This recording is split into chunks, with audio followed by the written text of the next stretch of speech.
Have you ever talked yourself out of doing something that you felt called to do?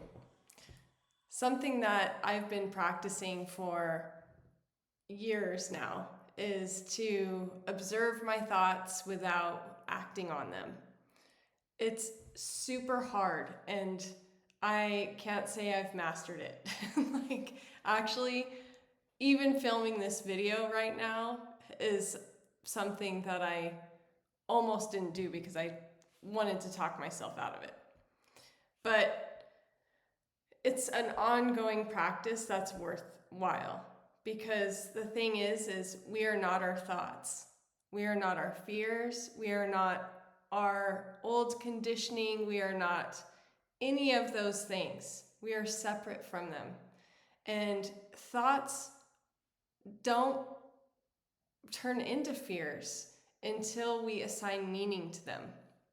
So if we can just see them pop up, almost like somebody on the street when you're walking by, and not engage or interpret them in any way, then you can move forward and do the things that you want to do. I have a experience from last year.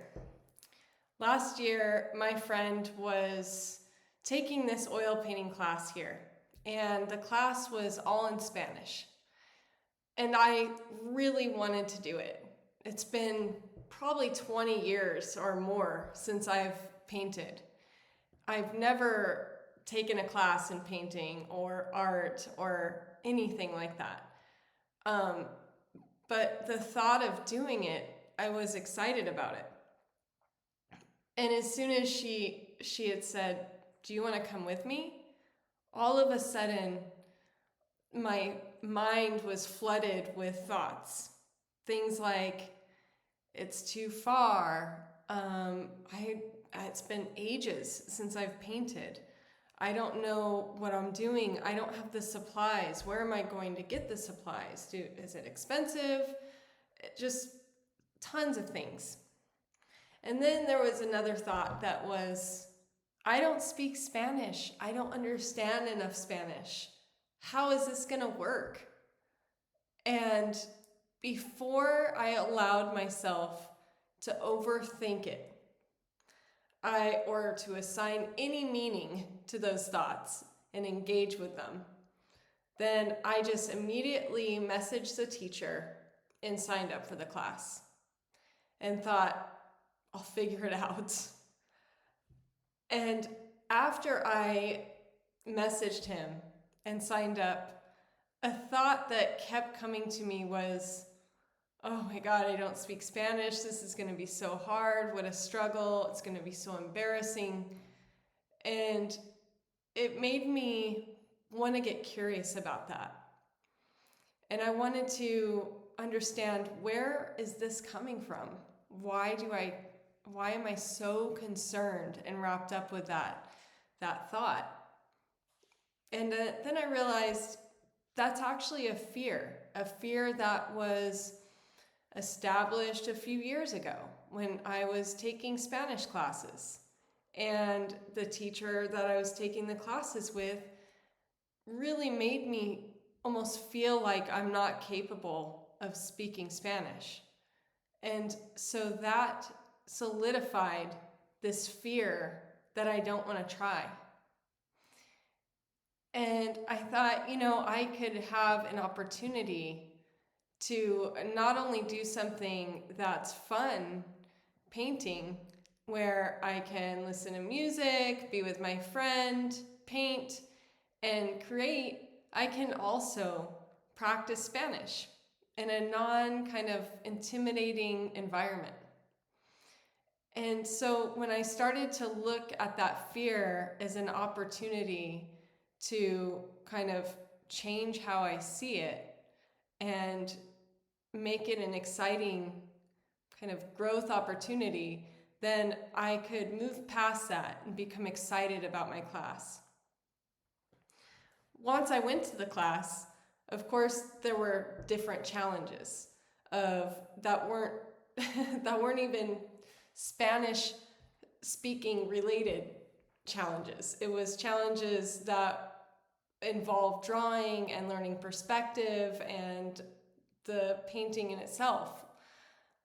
But I could address each of those challenges in the same way.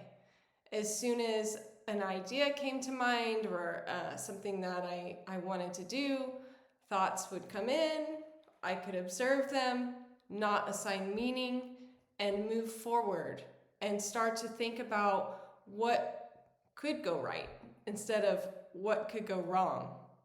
And that kind of thinking helped me to let go and enjoy the class and not have this expected outcome of, oh, it has to turn out a certain way. And,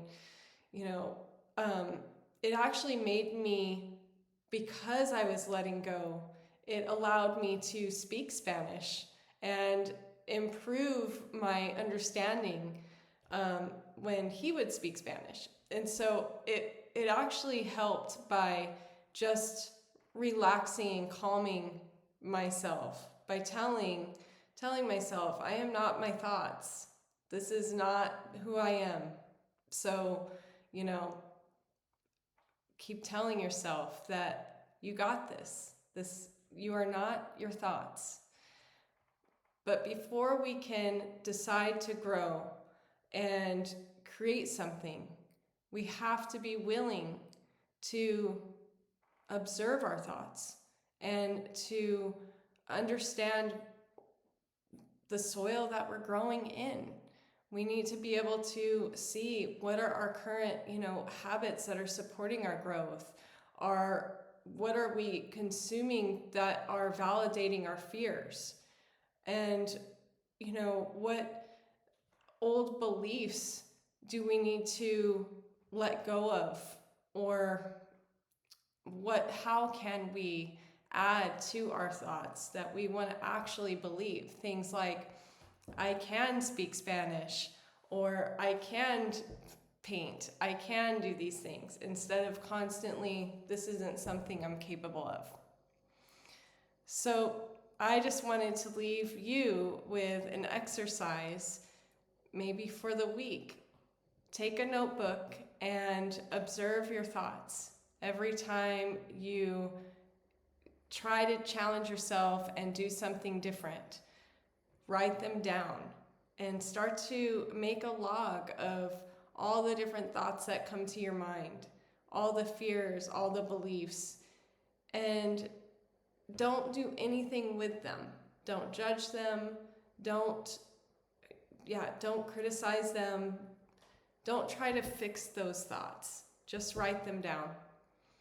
And I will see you here for the next video.